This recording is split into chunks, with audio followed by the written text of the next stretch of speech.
오늘 우리에게 주시는 하나님의 말씀은 고린도전서 13장 1절에서 3절까지 말씀입니다.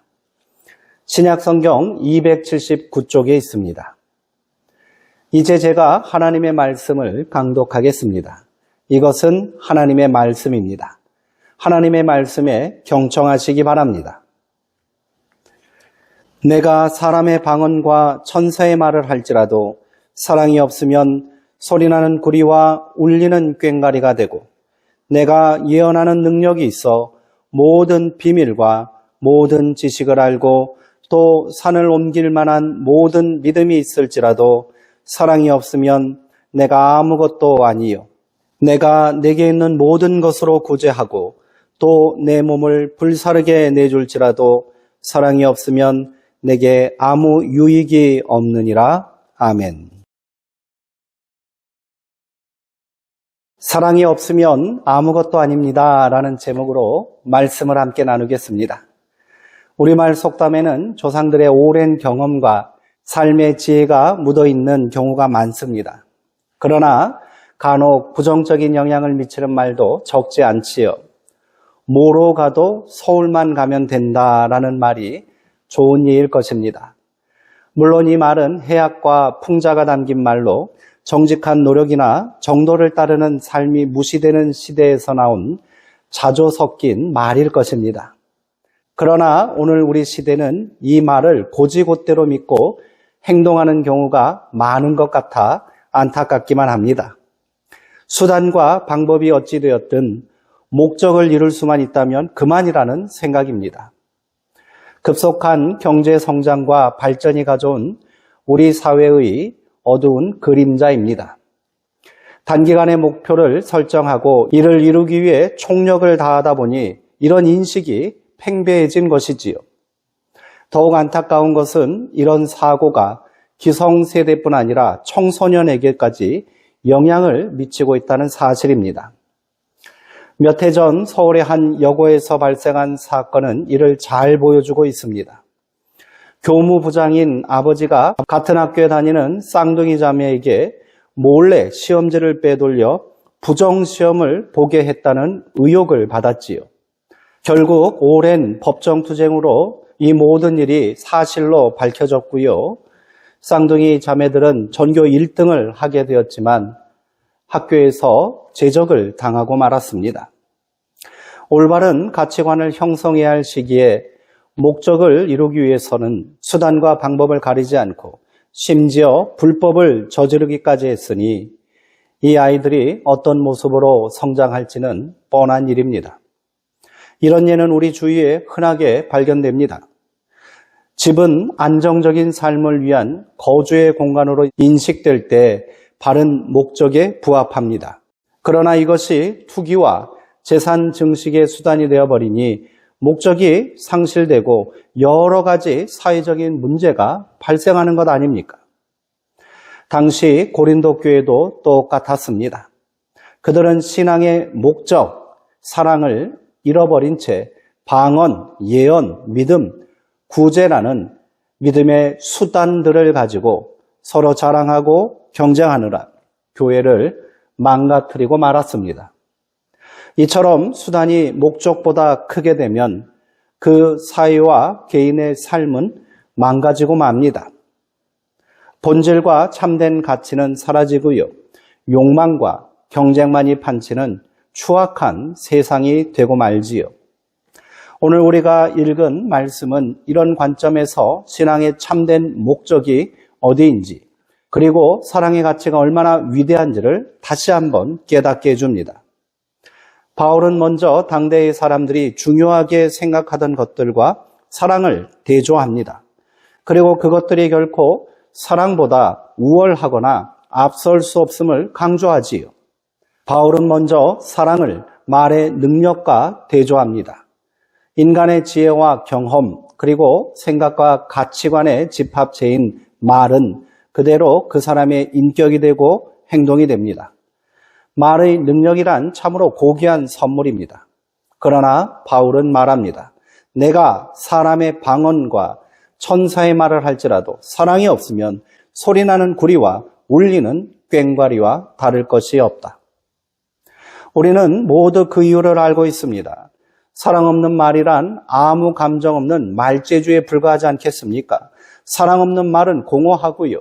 설득력 없는 속빈 강정임을 우리는 금방 느낄 수 있습니다.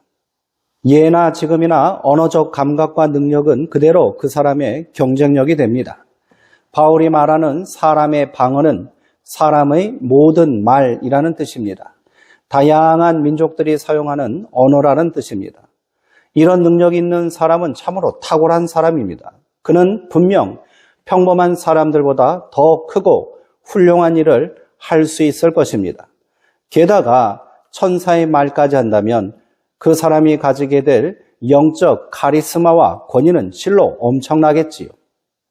어쩌면 바울에게 꼭 필요한 능력일지도 모르겠습니다. 많은 나라와 여러 민족의 사람들을 상대로 전도했던 바울에게 이런 능력이 있다면 그의 사역은 더 큰 성공을 거두었을 것입니다. 교회에 전해지는 이야기에 의하면 바울은 말재주가 없는 사람이었다고 하니 어쩌면 그가 이런 능력을 갖기를 간절히 소망했을지도 모르겠습니다. 그러나 바울은 오랜 전도 여행을 통해 깨닫게 됩니다. 전도는 말로 하는 것이 아니라 사랑으로 하는 것임을 말입니다. 전도는 사람의 마음을 얻고 그 사람의 가치관과 오랜 삶의 방식을 변화시키는 것입니다.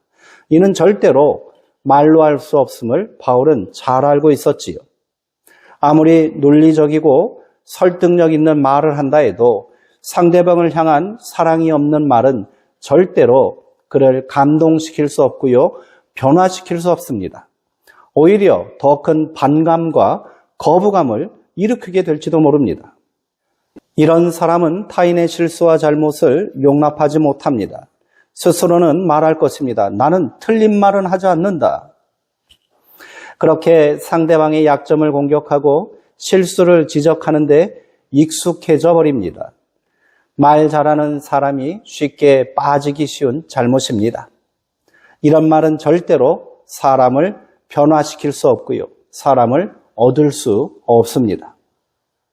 진정으로 그 사람의 변화를 원하신다면 말이 아닌 사랑으로 먼저 다가가시기 바랍니다. 이어서 바울은 사랑을 예언, 믿음, 구제, 순교와 일일이 대조합니다. 어째서 사랑이 예언과 믿음보다 클까요? 앞서 말씀드린 것처럼 목적이 수단보다 크기 때문입니다. 절대로 수단이 목적보다 앞서서는 안 되기 때문입니다. 성경에서 말하는 예언이란 하나님의 뜻과 계획을 듣고 이를 그대로 사람들에게 전하는 것을 말합니다. 영적 지도자라면 모두가 소망하고 추구하는 은사요 능력입니다. 그러나 이런 신비로운 예언도 사랑이 없다면 그것은 더 이상 예언이 아닙니다. 모든 예언의 핵심과 중심은 인간을 향한 하나님의 사랑을 담고 있기 때문입니다. 이 사랑이 때로는 심판을 예고하는 두려운 경고로도 들릴 수 있고요. 죄를 고발하는 엄한 꾸지람이 될 수도 있습니다. 그러나 그 이면에는 우리가 감히 도달할 수 없는 하나님의 위대한 사랑이 담겨 있습니다. 그런데 이를 전하는 사람이 가장 중심되는 목적을 간과하고 하나님의 분노와 경고만을 전한다면 그것은 더 이상 예언이 아닙니다. 사람들에게 공포와 두려움만 남기게 될 것입니다.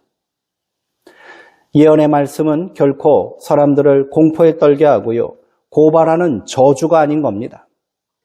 이스라엘의 죄악과 우상 숭배를 고발하고 하나님의 심판을 경고한 예레미야는 29장 11절에서 하나님의 사랑을 이렇게 예언했습니다.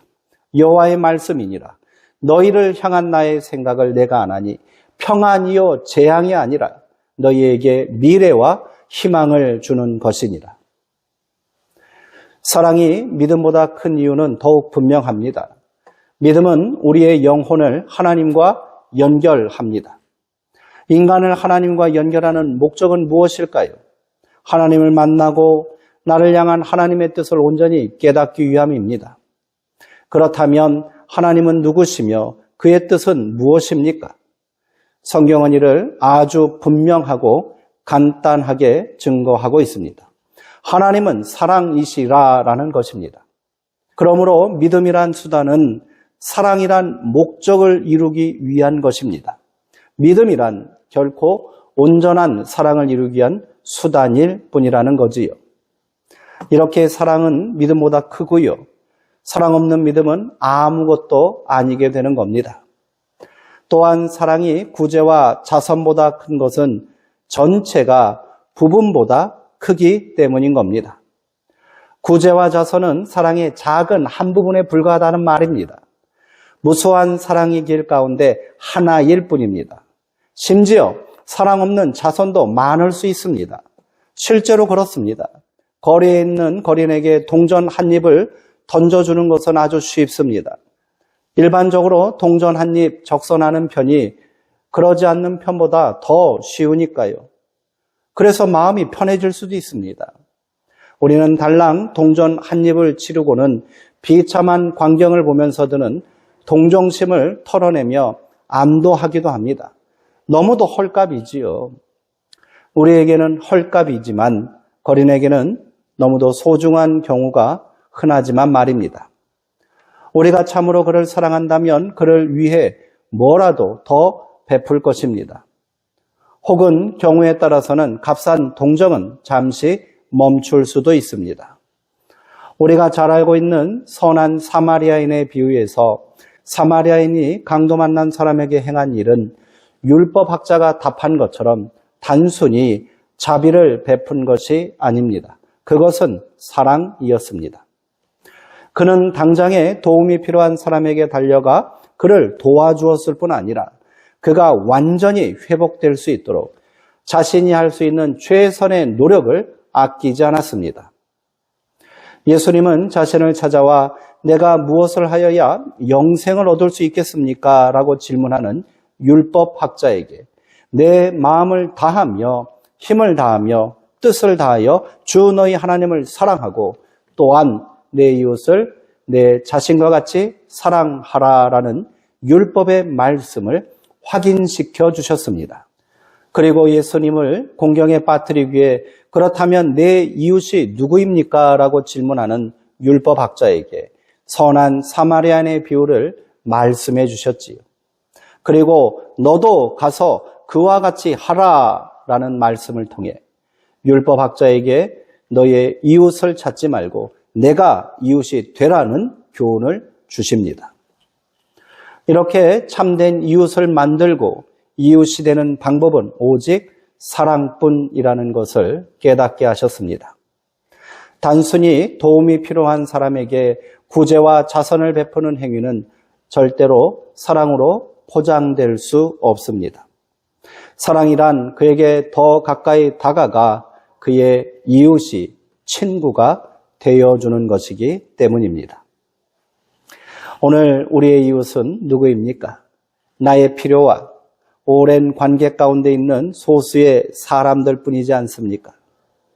그렇다면 우리는 절대로 강도 만난 사람의 이웃이 될 수는 없을 것입니다. 예수님은 우리에게 강도 만난 사람의 이웃이 되라고 명령하십니다. 그것은 오직 사랑으로만 감당할 수 있는 명령입니다. 순교도 마찬가지입니다. 순교는 신앙의 양심을 지키기 위한 최후의 결단이며 숭고한 자기 희생입니다. 감히 흉내낼 수 없는 위대한 믿음이요 신앙의 고백입니다. 그러나 바울은 이마저도 사랑이 없다면 아무 유익이 없다라고 잘라 말합니다. 자신을 박해하고 목숨을 빼앗는 극악 무도한 자들까지도 사랑으로 용서하고 품는 위대한 결단이 바로 순교입니다. 그렇지 않으면 이는 극단적인 분노와 적개심을 담은 항거에 지나지 않습니다. 예수님은 자신을 고발하고 십자가의 죽음에 이르게 한 자들, 고통과 절망에 몸부림치는 자신을 향해 조롱하는 자들을 향하여 아버지 저들의 죄를 용서하옵소서라고 기도하셨습니다. 기독교 역사에 있어 위대한 순교자들은 이처럼 사랑을 고백하고 실천한 사람들입니다. 2006년 미국 아미시 기독교 공동체 마을에서 참혹한 총기 난사 사건이 있었습니다. 한 괴한이 학교에 침입해 아미시 가정의 어린 딸 5명을 살해하고 자살한 것입니다. 온 마을이 피눈물로 가득 찬 그날 밤, 자식을 잃은 아미시인 부모들이 향한 곳은 놀랍게도 범인의 집이었습니다. 그들은 범인의 아내와 아이들을 껴안으며 우리는 당신들을 원망하지 않습니다. 이것은 당신들의 잘못이 아닙니다. 라고 위로했습니다. 이뿐이 아닙니다. 피해자 가족들은 전국에서 보내온 위로 성금의 절반을 범인 가족에게 나누어 주었습니다. 그들은 고백합니다. 내 자식을 죽인 원수까지 사랑으로 품지 못한다면 우리가 믿는 십자가의 복음은 가짜입니다. 이것이 바울이 말한 전체로서의 사랑입니다. 나에게 총을 겨눈 세상과 원수까지도 하나님의 사랑으로 품어 안는 것, 그것이 기독교의 순교적 사랑이며 세상을 변화시키는 유일한 힘입니다. 사랑이 없으면 아무것도 아닙니다. 사랑이 없으면 아무것도 이룰 수 없습니다. 사랑 없는 말은 위선일 뿐입니다. 내가 너를 사랑하니까 이렇게 말하는 것이라는 말은 자신의 분노를 숨기는 변명일 뿐입니다. 사랑한다면 그렇게 말해서는 안 됩니다. 사랑은 그 사람의 잘못과 실수도 기꺼이 용납하고 용서하는 것입니다. 사랑 없는 믿음은 허구일 뿐입니다. 아무리 견고한 믿음이 있을지라도 사랑이 없다면 그는 완고한 율법주의자가 될 것입니다. 믿음을 내세워 누군가를 판단하고 정죄한다면 그것은 자기 자신마저도 속이는 위선이요, 교만이 되겠지요.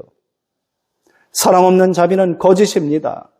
절대로 누군가의 이웃이 될 수도 없고요. 또 그를 도울 수도 없을 겁니다.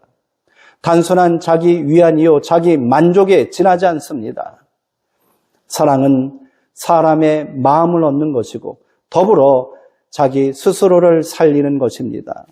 인간은 절대로 홀로 살 수 없는 존재이기 때문입니다. 우리는 사랑해야 살 수 있습니다. 사랑해야 하나님의 뜻을 이룰 수 있고요. 삶을 변화시킬 수 있습니다. 자녀와 문제가 있습니까? 부부간의 갈등이 있습니까? 이웃과의 불화와 인생의 문제로 근심하고 계십니까? 무엇으로 이 모든 어려움을 해결할 수 있을까요? 무슨 수단과 방법을 동원해야 이 문제를 극복할 수 있겠습니까? 성도 여러분, 가정에서 자녀에게, 배우자에게 나는 틀린 말 안 해라며 사랑 없는 바른 말만 쏟아내고 있지는 않습니까? 그것은 울리는 꽹과리입니다. 오늘부터 바른 말을 하기 전에 내 안에 그를 향한 용납과 사랑이 먼저 있는지 점검합시다. 문제는 사랑이 없기 때문입니다. 사랑하십시오.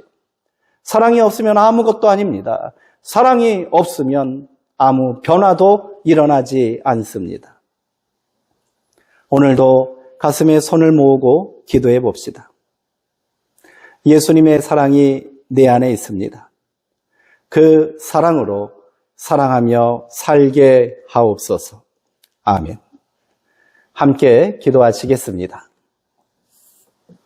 사랑의 하나님 아버지, 오늘 말씀을 통해 우리의 신앙이 그동안 수많은 말의 기술과 형식적인 수단에 갇혀 있지는 않았는지 돌아보게 하시니 감사합니다.